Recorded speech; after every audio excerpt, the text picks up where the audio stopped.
Have you ever wondered why France has been so deeply involved in Africa, particularly in the Sahel region? Former French President Jacques Chirac once admitted, without Africa, France will slide into the ranks of third world countries. Today, that prediction seems to be unfolding.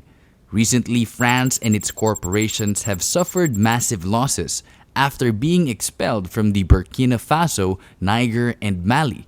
One of the most significant blows has been dealt to Air France, which has reported a 65 million euro loss due to its exclusion from the region. Desperate to return, Air France is facing firm resistance from the new military-led governments. But what measures is France taking to regain its foothold? And what further economic consequences is it facing? Let's explore. For decades, France relied on Africa as its economic backbone, extracting wealth while maintaining geopolitical control. However, the emergence of revolutionary military leaders in Burkina Faso, Niger, and Mali has brought this era to an abrupt end. These leaders have expelled French troops, corporations, and political influence, shattering France's economic grip on the region. One of the clearest indicators of this decline is Air France's financial devastation. Before being pushed out, Air France generated millions of euros per day from flights to the Sahel. Now the airline is struggling to compensate for these losses, while the new governments remain steadfast in their decision to keep France out. France has long maintained an image of economic strength, but much of its success was built on resources it did not own. Gold, uranium, lithium, and other valuable minerals were extracted from African soil, refined in France, and sold as French commodities. Mali, Burkina Faso, and Niger were among the biggest suppliers of these resources, yet they received only a fraction of the profits. Now, with these nations reclaiming their natural wealth and kicking out French companies, France's so-called gold exports have all but vanished. The same applies to uranium, which France has depended on to power its nuclear plants. One of the most devastating blows to France's economy has come from Niger, which has its largest supplier of uranium.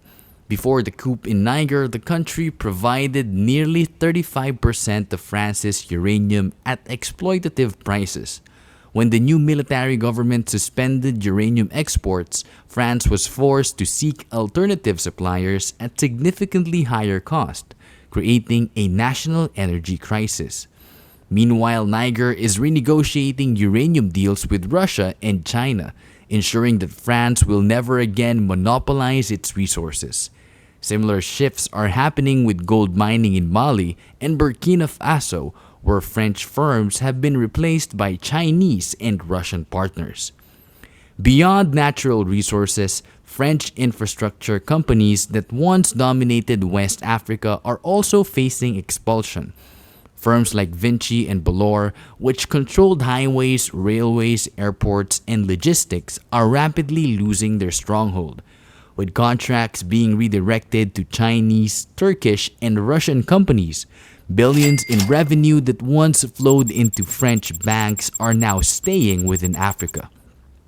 The collapse of Bolloré, which controlled Africa's largest transport network, is a prime example of this shift.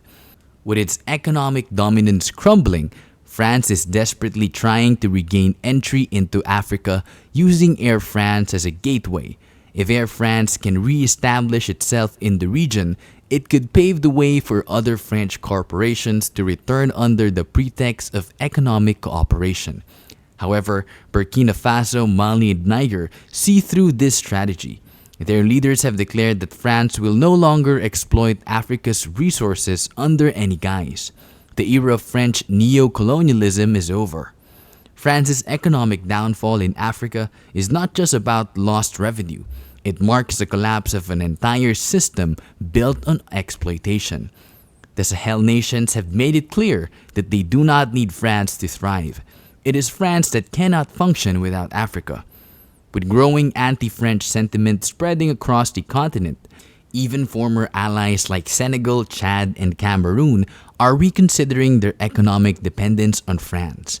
Meanwhile, BRICS nations are strengthening their influence, offering more equitable trade partnerships.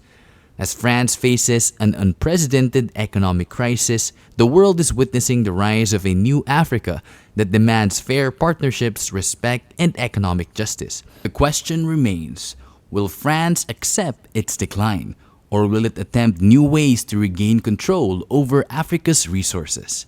What do you think? Should African leaders take further steps to ensure France never returns? Share your thoughts in the comments.